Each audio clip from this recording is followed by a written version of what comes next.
Hi, everyone. I'm David Russell, and I'm from a small organization called Spice that grew out of the Welsh Valleys and somehow ended up in Tottenham and lots of other places. Yeah, so I'm going to talk about time, and I'm also going to talk about the economy, but not happily in a George Osborne kind of way. So there will be no bankers, no bonuses, and no deficits here. But what I will talk about is a type of economy that we call the core economy. So this is an economy that was first kind of talked about by someone called Edgar Kahn, who was a civil rights activist in Washington, D.C. in the 60s, 70s, and 80s, and is still with us. And we've worked with him over the last kind of 5 years as an organization to really take this idea of the core economy and turn it into something really tangible, really practical, and something that can transform the worlds that we live in and what we have in our pockets as well, and how we think about time. So how does this work? Well, the core economy is us. It's every single one of us. It's all the things we have in our heart. It's all the things we have in our intellects. It's all the people we know. It's all the people we care about. And it's all the hours that we have. What the core economy isn't is kind of the ideas of selfishness. The whole core economy is built on reciprocity. And it's built on the idea of rejecting ideas of attaching money to things that are really, really important to us as humans. What we have in abundance is love. We have time, we have passions, we have skills, and we've heard about lots of these today, actually, and it's been really, really, really inspiring. And what the core economy does, it values these things, and it says we reject prices. We reject how the economy, as it stands, the monetary economy, thinks about those things, and we will put a value on them, and that's for each one of us to do. It rejects the idea that bankers should be paid hundreds, if not millions of pounds, and people who deliver care get minimum wage. It doesn't really accept any of those ideas. So what we've done, we were part of a university for several years and then branched out and spun out as a social innovation, starting initially in one project in the Welsh Valleys, but now we have 27 currencies across the UK. And this is what we do. We print money, and we print a different type of money, and it's called a time credit. And it's cash. So this is them. And I'll be coming on to how this matters in Tottenham in a few minutes. But we print money based in cash. And for every hour that you give, you earn a time credit. So you can do lots of things with these time credits, but it's very important that you get straight off that you can earn these in lots of different ways too. So this kind of moves away or it moves to the side and plays with the idea of volunteering and widens it out massively. And it thinks about all the things we're passionate about, all the things we love to do. It takes away lots of forms, and where there needs to be forms, it allows there to be forms.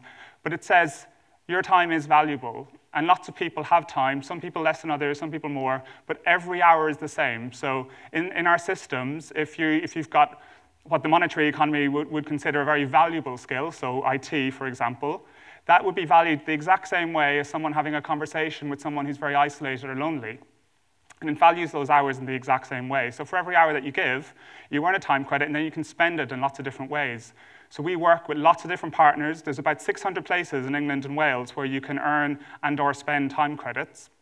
And some of our partners where you can spend them are places like the Tower of London, St. Paul's Cathedral, the National Botanical Gardens in Wales. You can go to City Lit in London and learn Chinese. You can go to museums in Lancashire. You can play golf in Norfolk.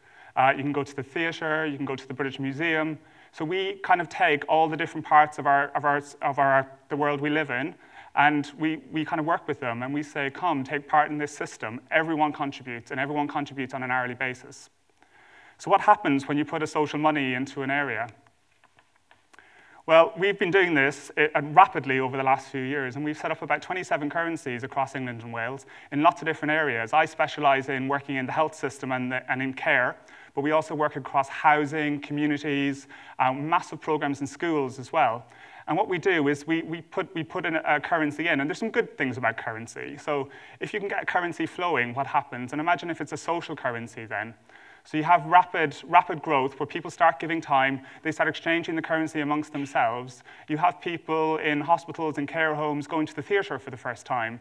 You have people trying things out that they never would have tried before. It takes away the economic barriers. So, for example, in Norfolk is one of the projects I've worked on. We have 1,500 members now in 2 years, and these almost half of every single of all our programs, people have never given time before.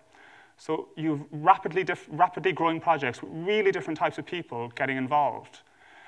Because one of the things we don't recognize are some of the very simple barriers to getting involved in communities and some of the mindsets that stop people on the earn side, so giving time. But then there's other issues as well. It's not easy to walk into a theatre. As lovely as theatres are in places like the British Museum, they're usually made of marble, they usually have lots of steps. Lots of people haven't been there before. Most of the people that go to these places are of a certain coloured skin, of a certain background, of a certain education, and that's not really good enough. These are all our places. So we spend a lot of time working with groups, working with organizations to really rethink who should be involved and why they should be involved. And that psychological barrier is much more difficult than creating a second currency. The currency side of our work is actually quite straightforward. It's the mindsets that are actually quite difficult. So each area has its own currency. The fronts are all the same, and the backs are all the same. The fronts are all unique and designed by local people, so that you can take your currencies as well around the country and spend them in lots of different places. And we find that when there's a social currency in an area, people are healthier. 71% of people have more friends in that area when they're using a social currency. It starts to create all these really unique interactions between people. In the last 2 years, almost 100 community groups have been formed using social money. So today, I'm revealing for the first time in public the new Haringey Time Credit, which we've just finished designing, went to the printers this week, and the first people will be earning these time credits next week. This is part of a partnership with Haringey Council, St Mungo's, and we're going to be growing it across the community over the next few years. We expect to have dozens and dozens and dozens of organizations signed up. We already have lots of people ready to earn these time credits, and we're working with lots of what we call spend partners in the local area as well. So we're talking to this venue who are working with us to really think about how it can be really effective and how it can help to reach out to new people in the local area. We're talking to the Haringey Shed, and we expect there to be dozens of places where you can earn and spend time credits in Haringey and Tottenham in the next 6 months to a year. And that is only the beginning, because what's really important about our model is that we don't run it. SPICE do not want to run time credit programs. They need to be run by local people. And that's why it's really important that local groups start to form, come together, and think about what could social money and time credits do for them. And thinking about your goals as an organization and a community, what would your world be like if there were hundreds of places that you could give time, where you could create your own local groups? Because there are wonderful things that happen when you have time credits in the system. People come forward, people come out of the woodwork, because we need to recognize that there are barriers for people getting involved, and there are simple things you can do with time credits that people really like to do. And we are, in the health work that I do, people are often like, oh, it's great that it's really healthy stuff that people can do with their time credits. And I think that's fine, but it's actually really important that people can go to the cinema as well and go bowling and just meet people, because actually that is as healthy an activity, as far as I'm concerned, as anything else. And we've heard about the importance of singing and dancing and having fun. And time credits can allow that, and it's up to each area. Their menus of earn and spend opportunities are completely unique to that area. They're completely driven by the people in that area. And we really, really look forward to working with you all over the next few years. Thanks very much.